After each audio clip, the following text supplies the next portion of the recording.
Friends, स्वागत है एक नई वीडियो में। अगर आपके पास भी Oppo A5 5G है और आप भी चाहते हैं अपने फ़ोन में कैमरे में डबल टैप टू कैप्चर को इनेबल और डिसेबल करना, तो कैसे आप इस सेटिंग्स को इनेबल और डिसेबल कर सकते हैं।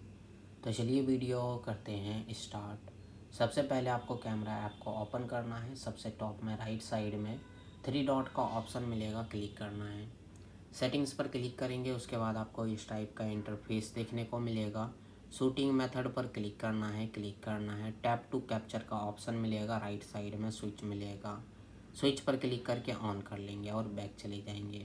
अब जब भी आप कैमरे स्क्रीन पर डबल टैप करेंगे आपका फ़ोटो कैप्चर हो जाएगा। इसी तरह से इस सेटिंग्स को इनेबल कर सकते हैं। अगर आपको डिसेबल करना है 3 डॉट पर क्लिक करना है, सेटिंग्स पर क्लिक करना है, शूटिंग मेथड पर क्लिक करेंगे। जिस स्विच को आपने ऑन किया है इसे कर लेना है ऑफ। अब बैक जाएंगे। अब जब भी आप कैमरे स्क्रीन पर डबल टैप करेंगे आपका फ़ोटो कैप्चर नहीं होगा।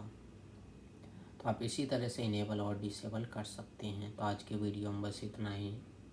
और हमारे वीडियो देखने के लिए share, subscribe, like, bell icon का बटन ज़रूर दबा दें ताकि नए वीडियो का नोटिफिकेशन आपको मिलता रहे। मिलते हैं नेक्स्ट वीडियो में एक नई टॉपिक के साथ। तब तक के लिए नमस्कार।